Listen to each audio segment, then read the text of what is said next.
Shalom, bienvenidos a un nuevo estudio de nuestra parashá y esta vez nos corresponde al tema semanal de nuestra segunda aliyá. Esta vez nos corresponde la parashá Shemot, que significa nombres, y es la segunda aliyá que está en Éxodo capítulo 1 al 18, y al capítulo 2, número 10. Resumen de la aliyá. Antes de comenzar esta aliyá, vamos a ver que en esta liga podemos recordar el porqué de la esclavitud del pueblo judío en Egipto. Joseph murió, así como todos sus hermanos y toda esa generación. Los hijos de Israel fructificaron, se incrementaron y se volvieron muy poderosos, y la tierra se llenó de ellos. Se levantó un nuevo rey en Egipto que no conocía a Joseph, según Éxodo en el capítulo 1, versículos del 6 al 8. Estos versículos revelan la semilla de antisemitismo. Los patriarcas de las tribus, toda la generación que mantuvo a la nación fiel a su fe, había fallecido. Al mismo tiempo, el pueblo judío creció, se multiplicó en gran número, se esparció por todo Egipto, lo que causó temor en el faraón y se volvió parte de la cultura egipcia. Con esta asimilación a la cultura egipcia encontramos el comienzo del antisemitismo. Hay un nuevo faraón que no conocía a Joseph. La pregunta es, ¿cómo, cómo el faraón no conocía a, a Joseph? Nuestros sabios explican que Joseph eh, no quiso reconocer a Joseph, literalmente. Él había salvado a Egipto de la ruina. Tampoco quiso reconocer las contribuciones del pueblo judío. Este mismo patrón de antisemitismo lo encontramos a lo largo de toda nuestra historia. En esta línea vemos cómo las parteras defienden sus acciones delante del faraón. Moshe nace y se le pone en una canasta en el agua. La hija del faraón lo rescata. Miriam hace arreglos para que Moshe sea amamantado por su madre. Se lo devuelve a la hija del faraón un tiempo después y lo nombran Moshe. Cuando Moisés nace, su madre ve que era bueno y lo pusieron en una canasta, aunque en el agua. Estos dos elementos, agua y que era bueno, nos recuerda inmediatamente del primer día de la creación. En el comienzo, el Espíritu de Dios flotaba sobre las aguas, según Génesis 1:2. Y cuando la luz fue creada, Dios hizo que vio que la luz era buena. El ubicar a Moshe en el agua y que su madre vio que era bueno, pudiera ser una manera en que la Torá dijera que está ocurriendo una nueva historia dentro de la creación. Con el nacimiento de Moshe se ha creado un mundo nuevo para el pueblo judío. Tema que veremos en esta guía, las labores de las parteras en el tiempo de la esclavitud y el heroísmo de las mujeres judías. También veremos los decretos del faraón para matar a los niños judíos para impedir el crecimiento del nuevo pueblo hebreo dentro de Egipto. Y finalmente veremos lo que es el nacimiento de Moshe y sus primeros años de vida dentro de Egipto. La labor de las parteras en Egipto. Entraremos entonces en el capítulo 1, versículo 18 al 19. El rey de Egipto hizo llamar a las parteras y les dijo: ¿por qué habéis hecho esto, que habéis preservado la vida de los niños? Y las parteras le respondieron a Faraón: porque las mujeres hebreas no son como las egipcias, pues son robustas y dan a luz antes que la partera venga a ellas. El decreto del faraón fue más efectivo en dirigir los corazones de los Bené Israel. a Hashem que 40 años de guías y enseñanza bajo Moshe en el desierto. Ellos clamaron al Eterno e hicieron Teshuvá. Cuando la esposa de Amram dio a luz una niña, ella la llamó Miriam, significando: los egipcios han amargado nuestras vidas, ya que en ese tiempo la labor esclavizada fue intensificada por el faraón. Pero las mujeres judías no serían derrotadas. Ellas eran descendientes de Sara, Rebeca, Rachel y Lea, quienes habían vivido para construir la nación judía y estaban determinadas a continuar este compromiso venciendo todos los obstáculos. Cuando las mujeres salían a conseguir agua, Hashem causaba que encontraran pequeños peces en el agua. Con ello en mano salían a hacer visitas hacia los campos y refrescaban a sus maridos con carnes de agua y pescado cocido. Ellas lavaban y alimentaban a sus maridos y encontraban palabras de consuelo y aliento confrontándolos. Ellas decían: nosotros no estaremos esclavizados para siempre, porque Hashem eventualmente nos redimirá. Ellas continuaban teniendo hijos con el gran bitajón, que es la fe, de que el Eterno los protegería. Hashem respondió a su confianza en él, realizando milagros revelados. Cuando las mujeres judías daban a luz en los campos y eran forzadas a abandonar a sus recién nacidos, él les enviaba un ángel para alimentar y asear a los infantes, así como él alimentaba y sustentaba a todas sus criaturas, de la hormiga al ciervo. Toda vez que las parteras, se iban de los campos, las patrullas egipcias arribaban a los campos para buscar bebés judíos. La tierra se abría para ocultar a los infantes.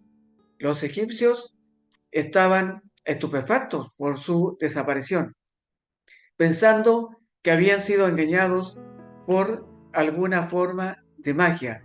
Ellos estaban determinados a matar a los niños y revolvieron el suelo con sus arados.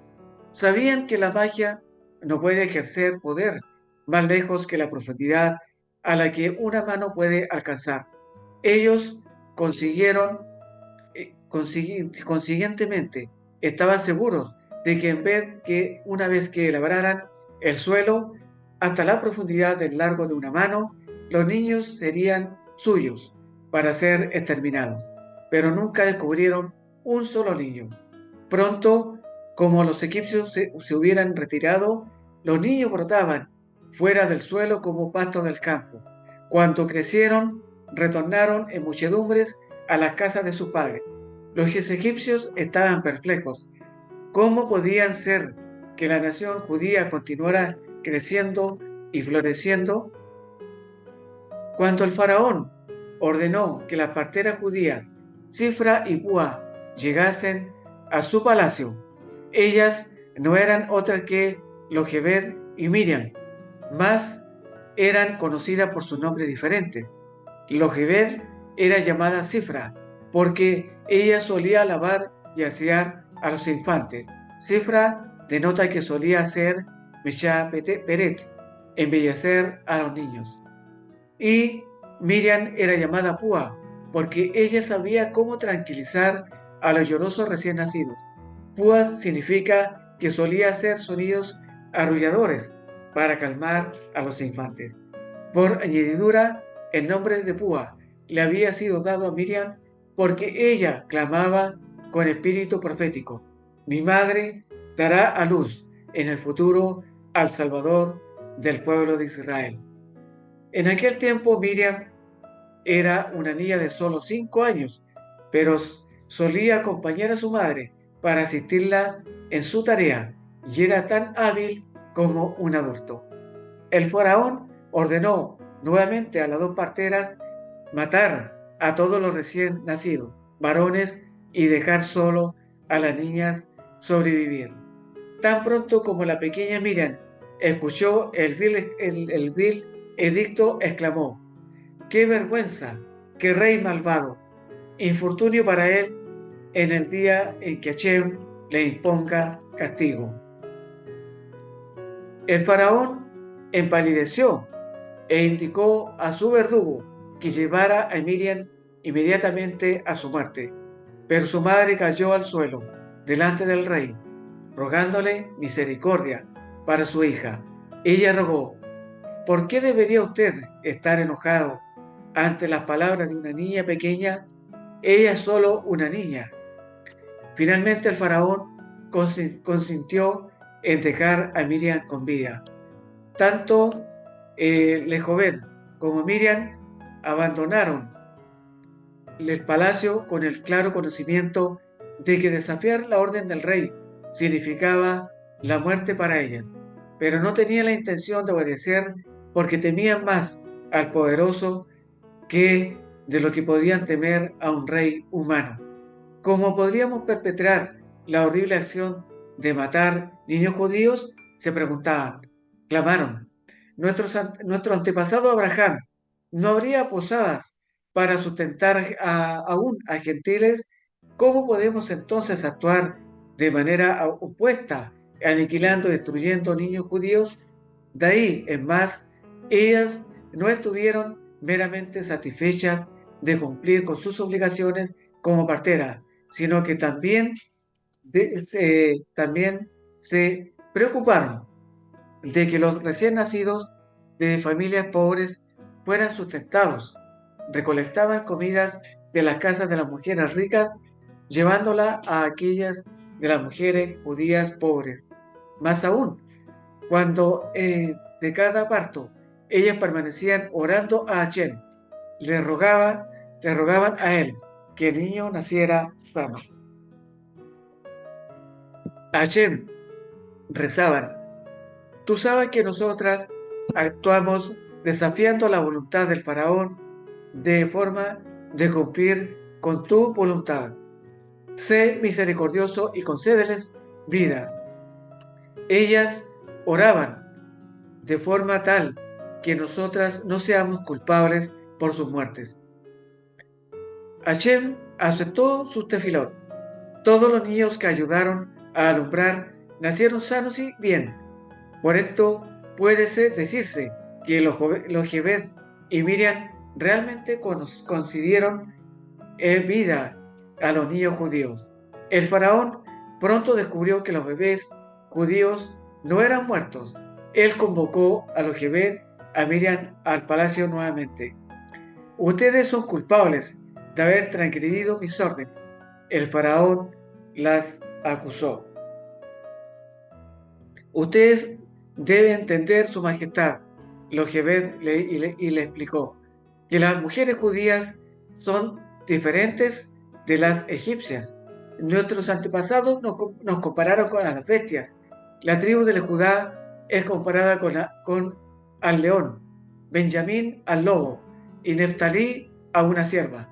Así como las bestias dan a luz sin ninguna asistencia, así las mujeres judías no tienen necesidad de parteras durante el alumbramiento. Nosotras solo somos requeridas después para dar una mano de ayuda. Jochebed, de hecho, dijo la verdad. Las mujeres judías en Egipto eran Tzidkaniot, mujeres rectas, y alumbraban sin dolor. El faraón se enfatizó con la explicación y las despidió. Subsecuentemente, sin embargo, lamentó el haber creído sus palabras. Él envió soldados a la casa de Amram para arrestar y ejecutar a Jochebed y a Miriam. Pero Hashem realizó un milagro para ellas. Ellas se volvieron invisibles a los soldados del faraón, tragadas por las paredes de las casas. Hashem dijo: ellas merecen milagros para su gran temor a mí. Además de salvación del faraón, Jochebed y Miriam recibieron recompensa eterna. Miriam se casó posteriormente con Caleb, de la tribu de Judá, y por consiguiente se convirtió en la madre de la dinastía real de David. Jochebed, por su parte, se convirtió en la madre del primer Cohen Gadol, Aarón, y del primer Leví, Moshe, y en la antecesora de todos los Coanim y Levín. El tercer decreto del faraón: arrojar a los bebés varones al Nilo. El faraón comprendió que no podía depender de la partera para disminuir el número de los judíos. Sabemos que el faraón había ordenado, ¿cierto?, un plan para matar a todos los niños, y esta era arrojar a los niños varones al Nilo. Entonces él pretendía que las parteras cumpliesen con esta labor. Así, todo el mundo diría que fueron las parteras las que asesinaron a los niños y no él. Entonces así él tendría ese resguardo de decir que yo no fui el que verdaderamente mató a todos esos niños.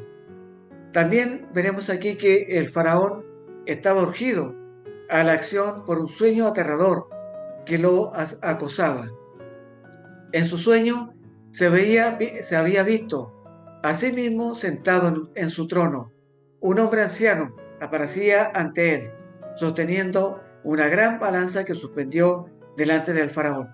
Se extendió como una mano, tomó a todos los nobles y príncipes de la corte egipcia y los amarró y los colocó de un lado de la balanza. Luego trajo una pequeña oveja blanca y la puso del otro lado de la balanza. Y he aquí, la balanza continuó descendiendo hasta que la pequeña oveja blanca los hubo bajado a todos.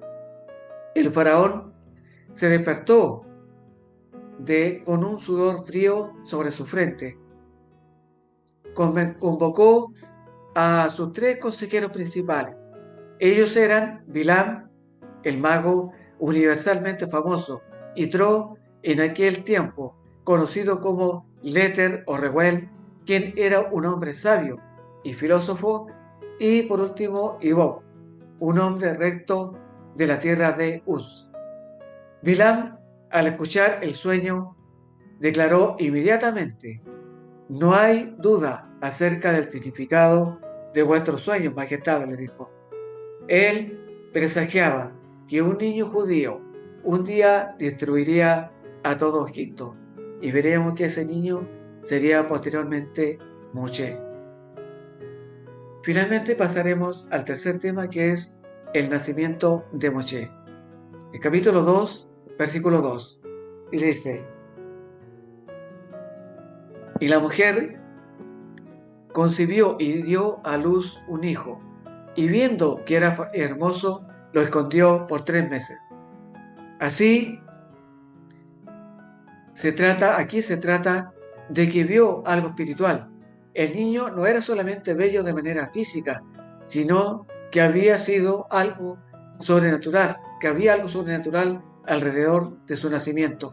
Según la tradición, Moshe nació el 7 de Adar, entre febrero y marzo.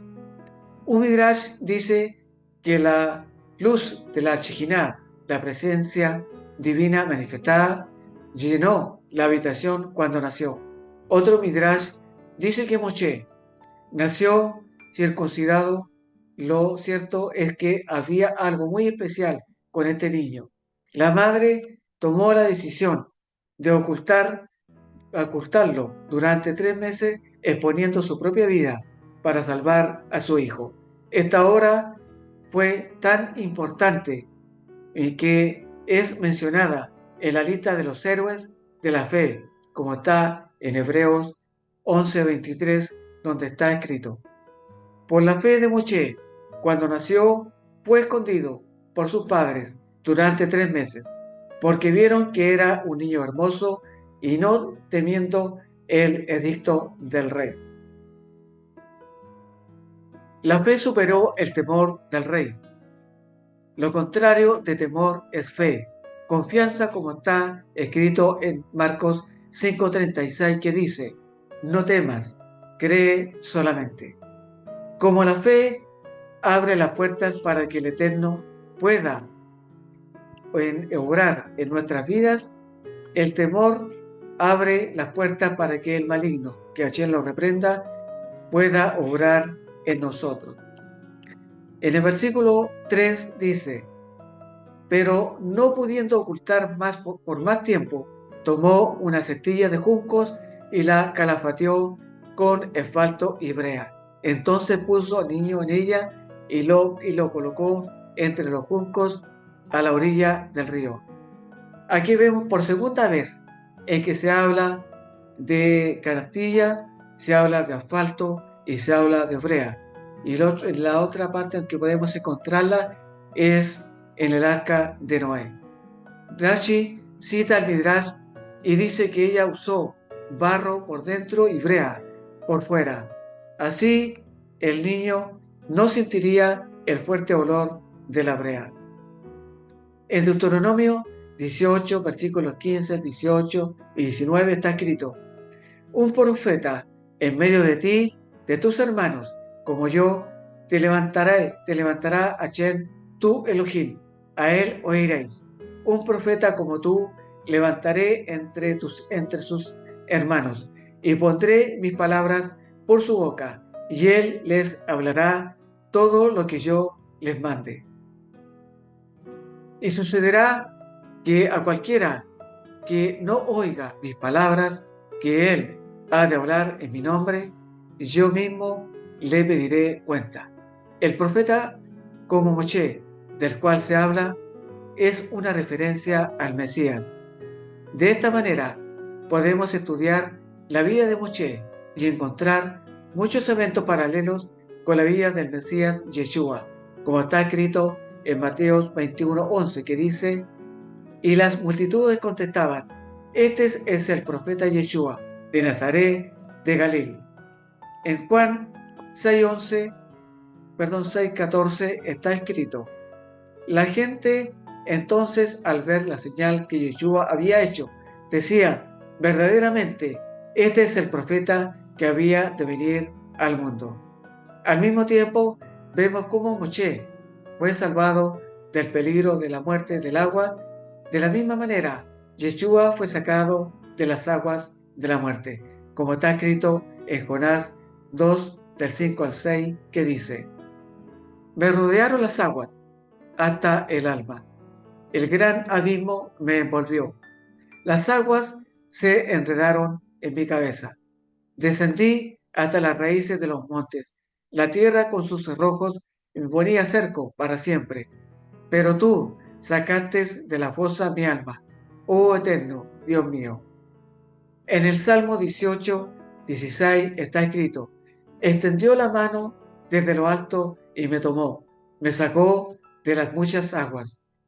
Y en el capítulo 2:10 veremos que dice: cuando el niño creció, ella lo llevó a la hija de Faraón y vino a ser hijo suyo, y le puso por nombre Moshe, diciendo: pues lo he sacado de las aguas.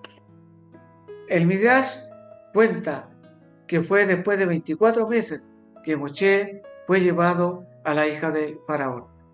Según Rashi, el nombre Moshe viene de la raíz Mashá, que significa sacar.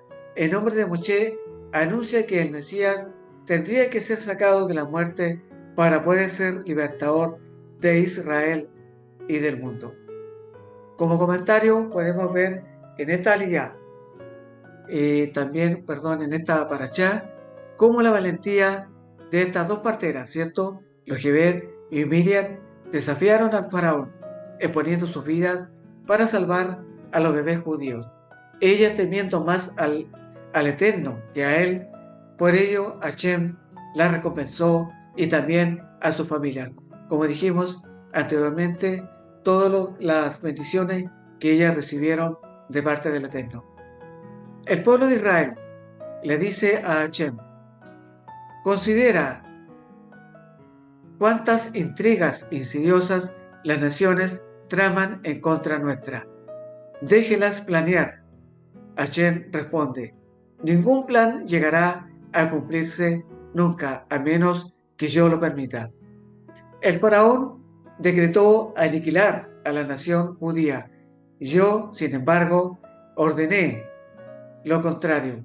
Consecuentemente, cuanto más ellos fueron torturados, tanto más ellos se incrementaron y multiplicaron. Hamán planeó exterminar a la totalidad del pueblo judío, jóvenes y ancianos a la par.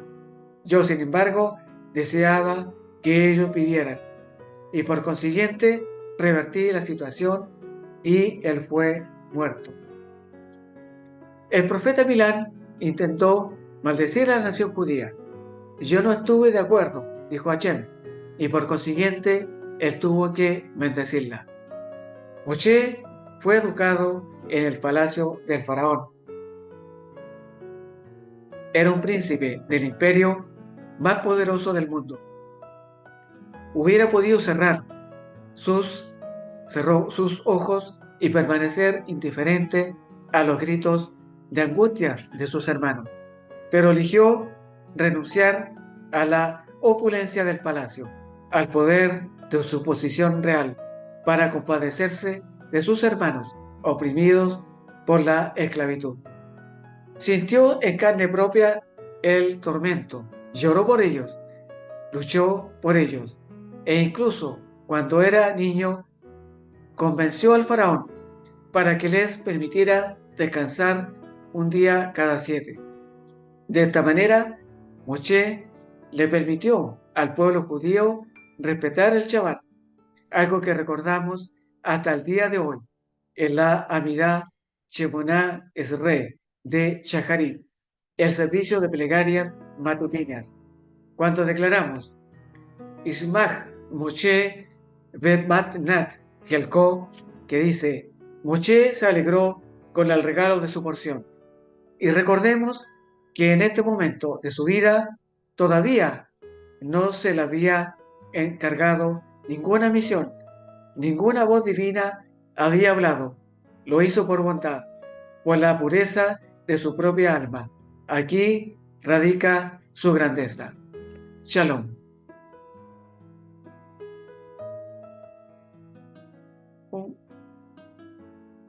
¿Cómo la vaquean?